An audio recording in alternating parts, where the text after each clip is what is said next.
আসসালামু আলাইকুম সবাইকে। আশা করি সবাই ভালো আছেন। দেখতে দেখতে জিলহজ মাস চলে এলো এবং বেশ কয়েকটা দিন চলেও গেল। তো যাই হোক, জিলহজ মাসের ফজিলত আমরা সবাই জানি যে অনেক বেশি। এই সময়ের ইবাদত বলেন, আমল বলেন, ভালো কাজ, তওবা সব আল্লাহর কাছে অনেক বেশি প্রিয়, অনেক বেশি গ্রহণযোগ্যতা পায়। এবং বিভিন্ন হাদিস শরীফেও বর্ণিত আছে যে রমাদানের পরে যদি কোনো মহিমান্বিত সময়গুলো থাকে, ভালো সময়গুলো থাকে, সেটা হচ্ছে জিলহজ মাসের প্রথম 10 দিন। এবং এই সময়ে বেশি বেশি করে ইবাদত বন্দিগি করা, জিকির আজকের করা খুবই উত্তম। আর আরেকটা ব্যাপার হচ্ছে আরাফার দিন। আরাফার দিনটা খুবই গুরুত্বপূর্ণ বিভিন্নভাবে, সেটার বিষয়েই আজকে কথা বলবো।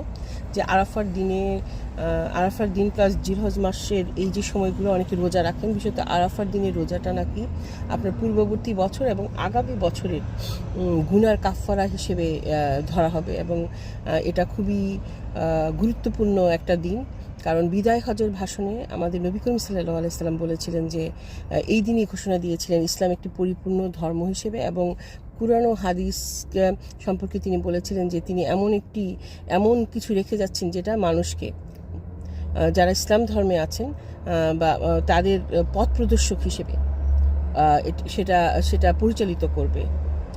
এই দুটি গ্রন্থ, হাদিস এবং কোরআন।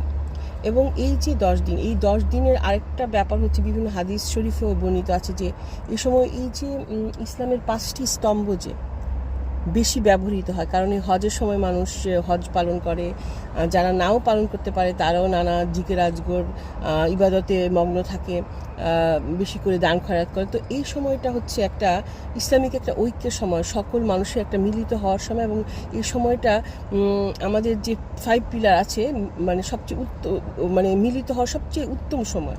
তো নানা দিক থেকে এই দিনটি, আরাফার দিন, খুবই গুরুত্বপূর্ণ। জিলহজ মাসের পুরো 10 দিনই খুবই গুরুত্বপূর্ণ, ওই যে আরাফার দিনটা একটু বেশি গুরুত্বপূর্ণ নানাভাবে। সেটাই বললাম যে এই দিনে আসুন আমরা বেশি বেশি করে সময় নষ্ট না করে ইবাদত বন্দিগি করি, তওবা করি, বেশি করে তওবা করাটা খুব জরুরি।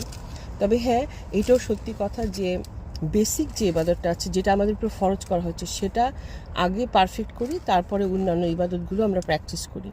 তো আল্লাহ আমাদের সবাইকেই এইগুলো ইবাদত করা এবং আমল করা, মানে আল্লাহর পথে চলার তৌফিক দান করুন।